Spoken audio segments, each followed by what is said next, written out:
नायिका अकेले हैं और दुष्यंत ने कहा कि मैडम कहो तो आपके पाद संवाहन चरण चंपी करी आपू तुमने।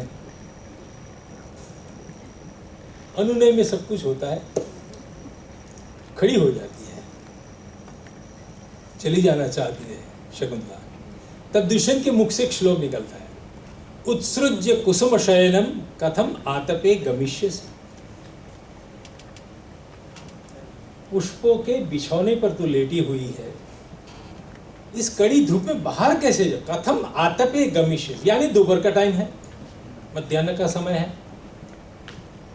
उसके पीछे गिनती करेंगे तो 6 या 7 संवाद के बाद तुरंत हमको कहा जाता है, चक्रवाक वधुके आमंत्रयस्व सहचरम उपस्थिता रजनी।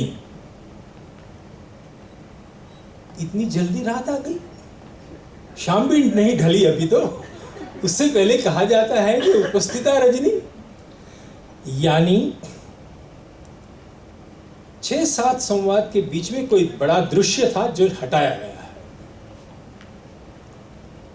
देवनागरी पाठ को पढ़ने वाले पढ़ाने वाले किसी ने यह सवाल पैदा ही नहीं किया कि इतनी जल्दी से ये टाइम कैसे बदल गया। केवल केवल केवल प्रणम्य है प्रोफेसर एस.के. बेलवेलकर जी,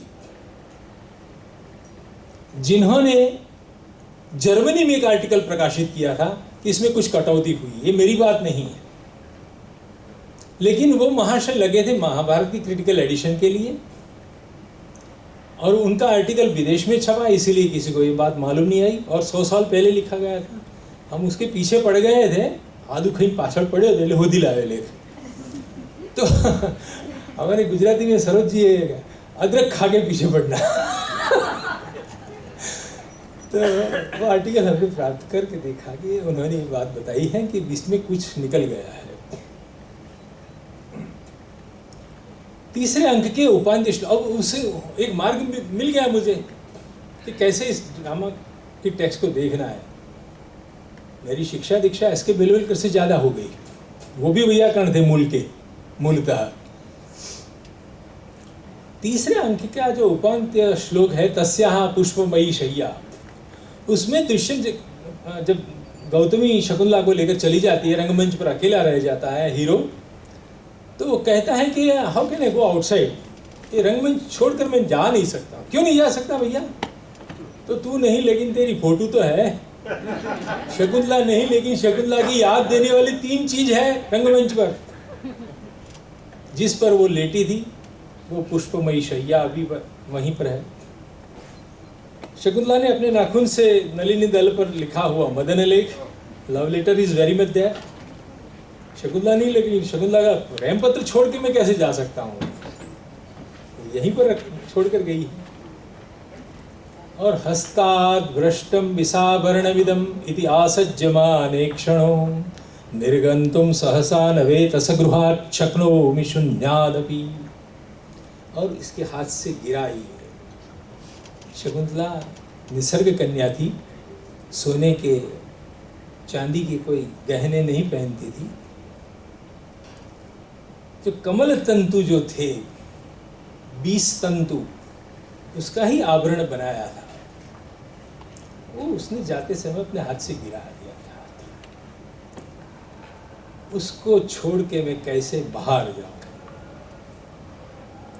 अब किसी भी प्रेक्षक को, सावधान प्रेक्षक को ये समझ में आना चाहिए कि भाई पुष्पमयी शैया तो है, उसका निर्देश पहले भी आया है, मदन लेख का रेफरेंस भी है, तव न जाने हृदय वाला श्लोक है, फाइन। लेकिन हस्ताद् भ्रष्टम विसाभरणम वाली जो बात कही जा रही है, वो विसाभरण के साथ जुड़ा कोई प्रसंग तो है ही नहीं। वो प्रसंग मुझे मिल गया कश्मीरी पाठ में, कि जहां पर दुष्यंत ने शकुंतला को पास में बिठाई है और हाथ में ये पहनाया है। पूरा एक दृश्य निकल गया। मध्याह्न से लेकर रात्रि काल का जो रेफरेंस उसमें बीच में क्या हुआ है, उसका हिंट यहाँ पड़ा है कि उपांत्य श्लोक में 3 चीज जो गिनाई है, वो 3 चीजों के साथ जुड़ा कोई न कोई प्रसंग होना ही चाहिए। नाटक समयबद्ध कला है, उसमें कोई फिजूल की चीज का निर्देश नहीं हो सकता है। राजा को जब राजा चले आते हैं तब न जाने हृदय मदन लेख को सुनकर तपति तनु गात्री बोलते हुए सहसा तीनों सहेलियों के सामने राजा आ जाते हैं। तो अनसुईया ने कहा अलंकृयताम इदम आसनम, जहाँ पर शकुंतला बैठी है वहाँ आप बैठ जाइए। बस जैसे राजा को कहा गया और राजा ने शकुंतला के साथ में आसन ग्रहण किया, उसी समय पर रंग सूचना मिलती है सलज्जम तिष्ठति, वो शर्मिंदी होती हुई तुरंत खड़ी हो जाती है। अब जो खड़ी हो गई है शकुंतला, उसके लिए कहा जाता है उत्थाय गंतुम इच्छति। जब दुष्यंत ने आगे चलकर प्रपोज किया कि मैं तुम्हारे पाद संवहन करना चाहता हूँ, कहो तो आपको मैं नलिनी दल से पवन झलने को तैयार हूँ, तब शकुंतला के लिए कहा जाता है उत्थाय गंतुम इच्छति। उससे पहले रंग सूचना ऐसी है सलज्जम तिष्ठति, ऑलरेडी वो खड़ी हो चुकी है। खड़ी हुई नायिका को दोबारा कैसे कहा जाएगा कि उत्थाय गंतुम इच्छति? यानी ये जो स्टेज डायरेक्शन है, रंग सूचना है, उसमें विसंगतियां है। ये प्रॉब्लम नंबर 2 है। क्यों अभी भी पुनः पुनः आयास करके एक नया समीक्षित पाठ क्यों बनाना चाहिए? उसकी वजह ये है, आज जिस पाठ को हम लेकर बैठे उसमें ऐसी विसंगतियां हैं। पूरा तीसरा अंग बहुत फास्ट गति से चलता है। प्रेम सहचार दिखाया नहीं है दोनों का, सीधे गांधर्व विवाह का प्रस्ताव आ गया है और तुरंत ही अधरोष्ट के रसपान की इच्छा भी नायक ने बता दी है। यानी नेचुरल क्रम में वो प्रेम सहचार तीसरे अंक में देवनागरी पाठ में नहीं है। देवनागरी वाचना के पाठ को मौलिक मानने से पहले अनुसंधान करना अनिवार्य है। पश्चात संधानम। आज हम 2019 में खड़े हैं, वहाँ से पीछे हट करके कवि के घर जाना है, कवि ने क्या लिखा हो, वो अनुसंधान, पश्चात संधान। अनुसंधान कैसे होता है? No research without manuscripts. पांडुलिपि नहीं तो शोध कार्य नहीं होगा। छपी किताब पर जो भी रिसर्च कर रहे हैं वो बंद कर दीजिए, ब्रैकेट में मेरी एडवाइस है। यदि पांडुलिपियां नहीं है तो शोध कार्य भी नहीं होगा, सही अर्थ में नहीं होगा। तो अनुसंधान के लिए पांडुलिपियों का होना और उसको प्राप्त करना अनिवार्य, नितांत अनिवार्य है।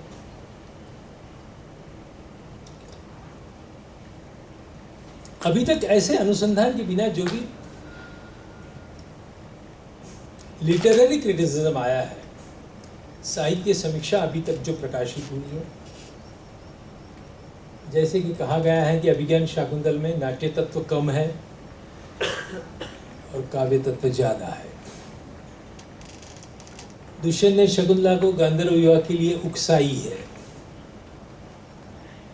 ये आलोचना डॉक्टर राधावल्लभ त्रिपाठी जी की है। यानी साहजिक प्रेम नहीं है। शकुंतला का प्रेम सखियों की सक्रियता पर निर्भर है।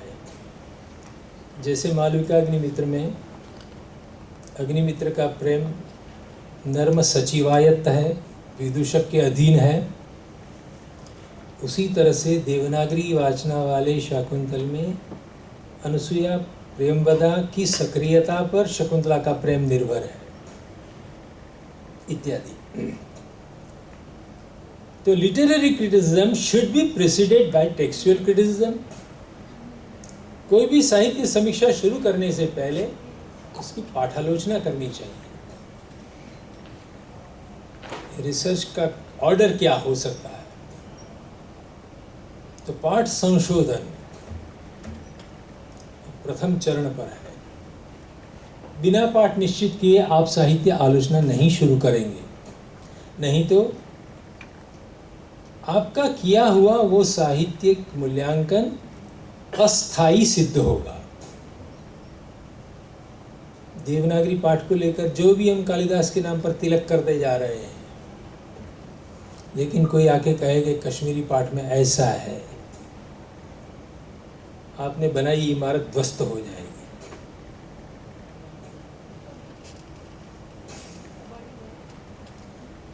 तो अब व्यापक सर्वेक्षण मैंने पहले आरोप कर दिया है कि 10-15 पांडुलिपि के आधार पर अभी तक विद्वानों ने आगे गाड़ी चलाई है, लेकिन मुझे देखना चाहिए कि ऑलरेडी कितनी पांडुलिपियाँ हैं।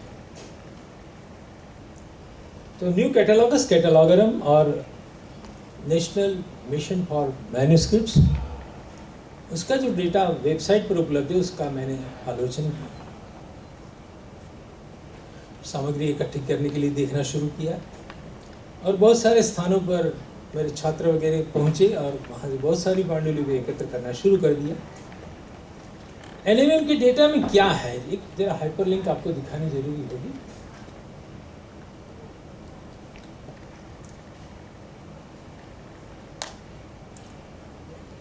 ये शो क्यों नहीं करता है भैया हाइपरलिंक? ठीक है, छोड़ देते हैं। मेरे पास जो डेटा है उसमें देयर आर 120 मैन्युस्क्रिप्ट्स देवनागरी की। एनएमएम के डेटा के अनुसार 120 पांडुलिपियाँ हैं, उनमें से 75 आपके सामने में लेके आया हूँ आज। ये सब स्थान है, कुछ वेबसाइट से प्राप्त कर लिया, कुछ प्रदेश से हमारे डॉक्टर हेतलबेन यहाँ विराजमान हैं, दिलीप भाई हैं। जो भी विदेश चले जाते हैं उनको मैं कहता हूँ ज़रा जाके फोटोग्राफी करके ले आइए, मेरे लिए घंटों तक बैठे हैं। हमारा यहाँ मनु परमार नाम का प्रिय शिष्य बैठा है बडाली में, जो लेक्चरर है, वो मेरे लिए बहुत सारे स्थानों पर घूमता रहता है, जोधपुर वगैरह जाकर, भरतपुर वगैरह जाकर, राजस्थान प्राच्य विद्या प्रतिष्ठान में। कुछ कहने की बात नहीं है, लेकिन एक दर्द है तो भी कहना चाहिए। कई स्थानों पर अपमानित भी हुआ है, लेकिन लेके आया। तो ऐसी चीज़ें हैं। तब ये वर्षों की साधना के बाद ये सामग्री आई है हमारे हाथ में। ये देख रहे हैं, दिलीप भाई की कृपा है। आप भाग्यशाली हैं कि दुनिया की सबसे प्राचीनतम देवनागरी पांडुलिपि आप देख रहे हैं, जो आज सुबह हम गए हेमचंद्राचार्य जैन ज्ञान मंदिर में, वहाँ की है 400 वर्ष पुरानी ये पांडुलिपि है। क्या वैशिष्ट्य है? ओम नमः श्री गौतमाय या सृष्टि सृष्टुराद्या पिबती विधि होतम। हम परिचित हैं वाहती विधि होतम, ये कश्मीरी पाठ है।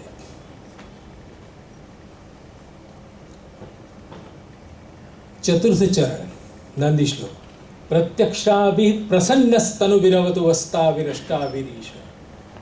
देवनागरी में प्रपन्न है, ये भी देवनागरी लिपि ही है, लेकिन उसमें आप देखते हैं वो कश्मीरी पाठ है, प्रसन्न।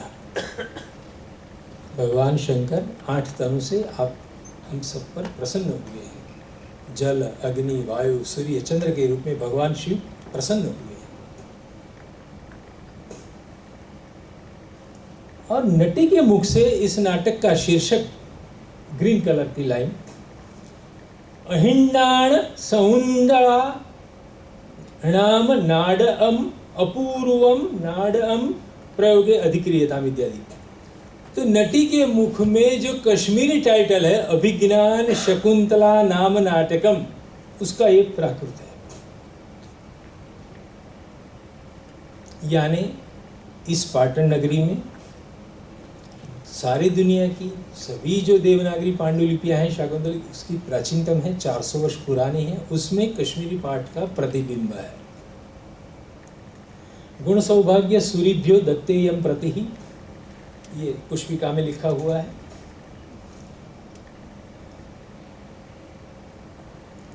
अब मैंने चाहा था कि आपको मैं बढ़िया दिखाऊं, लेकिन दूसरे रूप में प्रकट करना पड़ेगा मुझे।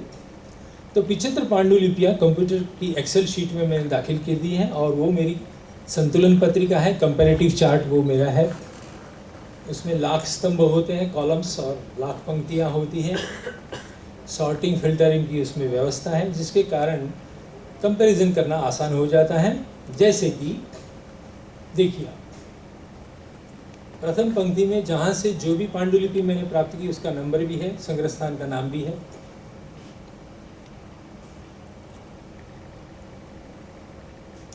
आपको सेकंड पंक्ति की ओर भी ध्यान रखना है कि 75 पांडुलिपि का ब्यौरा आप देख पाएंगे। इनमें से पहली जो 11 पांडुलिपियाँ हैं उसमें देवनागरी का लॉन्गर वर्जन है, जिसके बारे में सारी दुनिया आज इस क्षण तक अनभिज्ञ रही है। आप लोग पहली बार जान रहे हैं कि there is a one longer version even in Devanagari. ये 11 पांडुलिपियाँ ऐसी हैं। प्रभुनाथ जी आश्चर्य ये है कि उनमें से एक भारत कला भवन बनारस की है। रेवा प्रसाद जी ने वहीं पर सर्विस की पूरी जिंदगी, लेकिन उन्होंने ये लॉन्गर वर्जन वाली प्रति नहीं देखी। सबसे बड़ा जो सिक्सर वाला स्ट्रोक है वो ये है, हमने 2500 का खर्च करके वहां से ले आए हैं।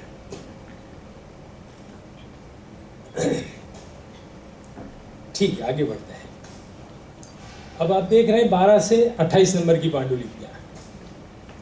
Chandigarh, Bikaner, Deccan college, BL institute Delhi, Kota Rajasthan, वो भी मनु भाई ले आए हैं। जयपुर, उज्जैनी की Scindia oriental institute, Ganganath Jha research institute, Pennsylvania university America, Bhandarkar oriental research institute, Allahabad museum. अब लास्ट पंक्ति भी देखते रहिए। देखिए लॉन्गर वर्जन में देयर आर 42 श्लोकास, तीसरे अंक में 42 श्लोक है, अंतिम पंक्ति रेड अंक से है, लेकिन बाद में वो श्लोक संख्या घटती जा रही है। तीसरे अंक का कलेवर कम होता जा रहा है। 28 के बाद 29 से लेकर 45, उससे आगे चलते हैं 62 तक। अब ये 24 श्लोक वाला पाठ हम पढ़ रहे हैं, पढ़ा रहे हैं, 42 का उल्टा हो गया। अब आप समझ पाओगे कितने दृश्य निकल गए हैं। केवल श्लोक घटा नहीं है, उसके आगे पीछे गद्य संवाद भी होगा ना। देवनागरी के 3 रूपांतरण मुझे कहना है आपको। तो ये श्लोक संख्या के आधार पर आप उसका, मैं एक्सेल शीट खोल के नहीं दिखा सकता, नहीं तो मैं 7 अंकों का ऐसा आपको विश्लेषण दिखा सकता हूं। संपूर्णानंद की पांडुलिपि राजाराम ने नहीं दिलवाई, तो हमने IGN में जाकर वहाँ के कंप्यूटर स्क्रीन पर देखी। बाद में ये मैंने उनको भेज दिया 4 दिन पहले कि आपने पांडुलिपि नहीं दिलवाई, तो मैंने यहाँ से प्राप्त की। बाद में वो सक्रिय हुए कि आप दो। बड़ा कष्ट होता है। अब ये 62 है और जो 13 है वो एक विशिष्ट है। हमारे देश में एक ऐसी परंपरा बनी कि केवल प्राकृत उक्तियों को निकाला जाए, उसका संस्कृत छायानुवाद दिया जाए, उसकी पांडुलिपियाँ है, जिसको प्राकृत विवृति कहते हैं। ऐसी कुल मैंने 13 पांडुलिपियाँ एकत्र की, 62 + 13, टोटल 75 मैन्युस्क्रिप्ट हो गई। अब देखना अजीत भाई ये है कि इन 13 प्राकृत विवृतियों में भी एक पांडुलिपि ऐसी मिल गई जिसमें लॉन्गर वर्जन है। इवन इन प्राकृत छायानुवाद, संस्कृत छायानुवाद में भी एक पांडुलिपि जो सबसे पहली है आनंद आश्रम की 42,519 नंबर की, जिसमें लॉन्गर वर्जन की प्राकृत उक्तियों का संस्कृत छायानुवाद दिया गया है। मेरे पास बहुत धन नहीं है, लेकिन इसकी भी 60 पांडुलिपियाँ हैं प्राकृत उक्तियों की। मैं कहना भूल गया, सरोज जी भी हमारे लिए जोधपुर के राजस्थान प्राच्य विद्या में गई है और उन्होंने भी कुछ दिलवाया है हमको पांडुलिपि। मैं जहाँ जो भी होता है उसको परेशान करता रहता हूँ, तो परेशानी भुगतने वाली है मैडम पर यहाँ उपस्थित है, वो जानती है। तो देखिए आनंद आश्रम की एक ऐसी भी पांडुलिपि है।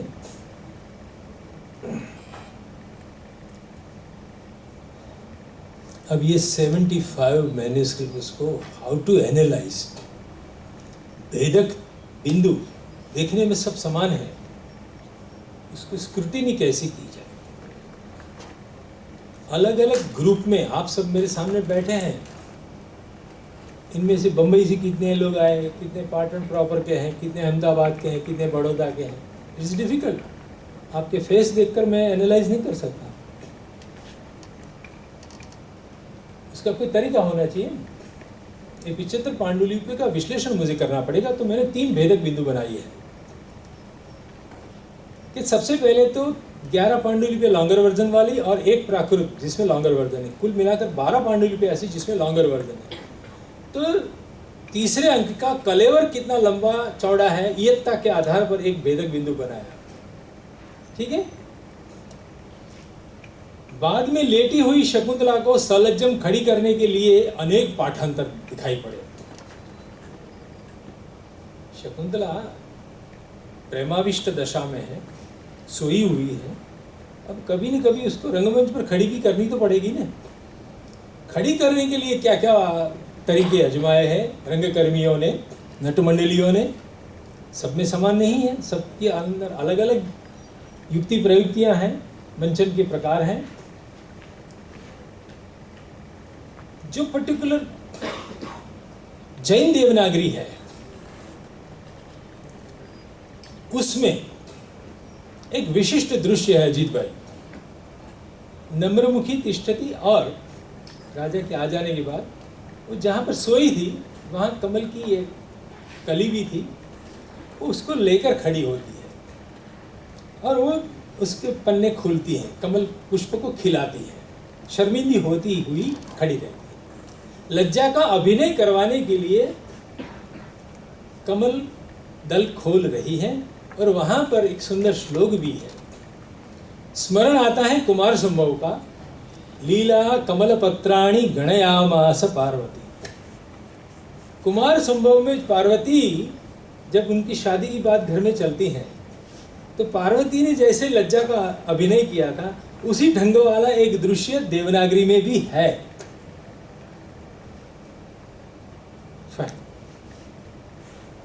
बहुत अच्छे अच्छे श्लोक है वहां पर उस दृश्य में। सखियों ने जब राजा ने आकर पूछा कि आपकी सहेली को अब कैसा है, क्योंकि शकुंतला बहन ने आगे वाले संवादों में 2 खतरनाक चीज बोल दी है। जब से उस राजर्षि तपोवन रक्षिता राजर्षि मया दृष्टा, दुष्यंत को जब से देखा है तब से मेरे ये हाल है। यदि आज उससे संयोग नहीं होगा तो अन्यथा सिंचतम में तिलोदकम, मेरे शरीर पर काले तल छिड़क देना, मैं मर जाऊंगी। अक्षमा इयम कालहरणस। ये सब राजा ने वृक्ष के पीछे खड़े रहकर सुना था।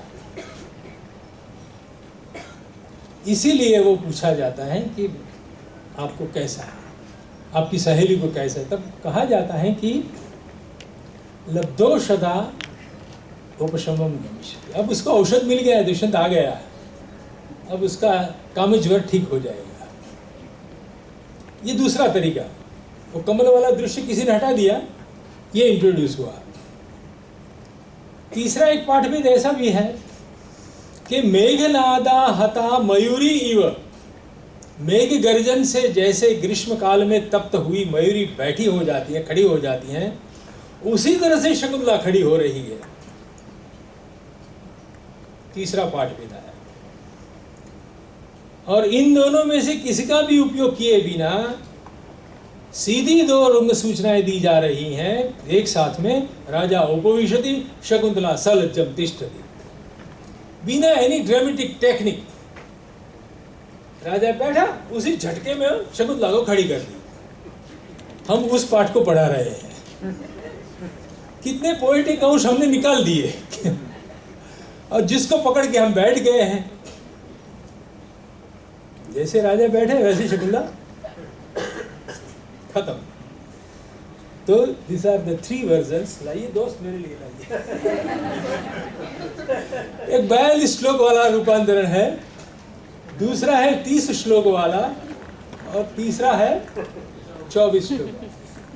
श्लोक संख्या के आधार पर, ये 3 भेदक बिंदु के आधार पर इन 75 पांडुलिपियों का मैंने विश्लेषण किया। ये विश्लेषण एक्सटेंड करके मैं 7 अंक तक पहुंचा सकता हूं, क्योंकि समय की सीमा इसलिए नहीं बोलता हूं। अब ये एनालिसिस करने के बाद मुझे स्टीमा कोडिकम बनाना पड़ेगा, जीनियोलॉजिकल ट्री बनाना पड़ेगा।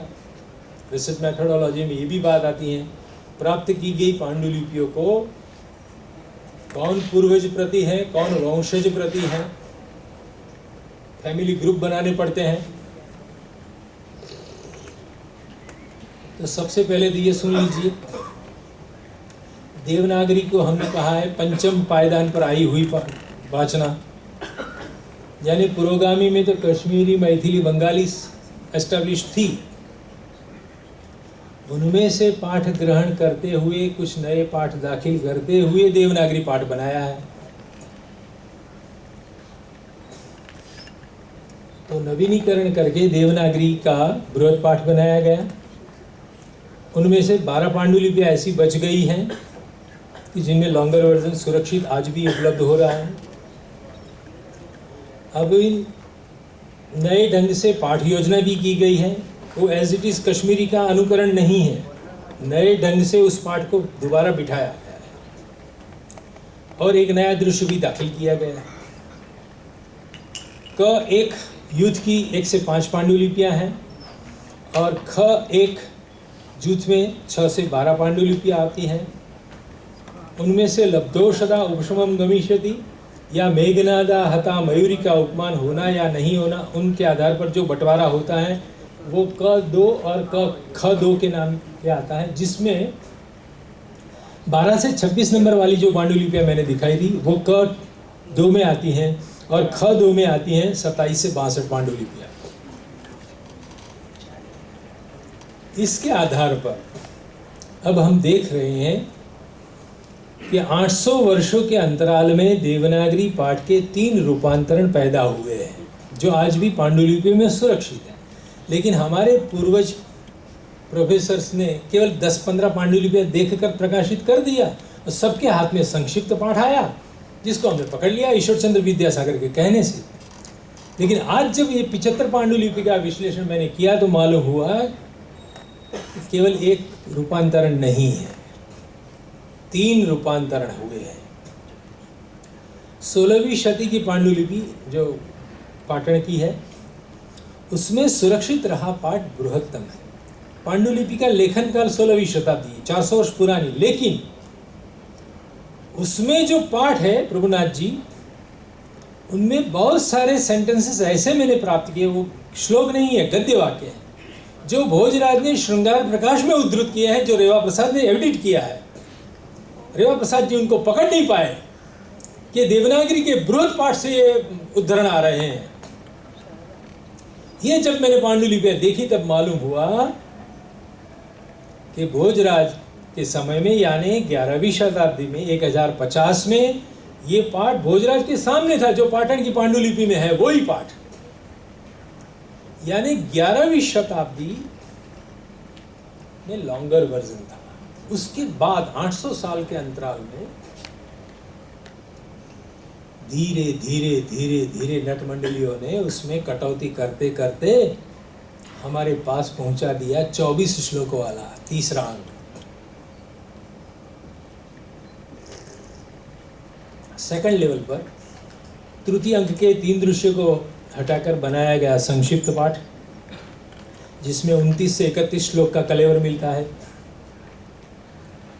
और कामयमाना अवस्था को प्रदर्शित करने वाले तृतीय अंक के आरंभ के श्लोकों को हटाकर बनाया गया 24 श्लोकों वाला संक्षिप्ततम पाठ, जिस पाठ पर राघव भट्ट ने टीका लिखी है। राघव भट्ट भी 24 श्लोक वाला पाठ मानते हैं।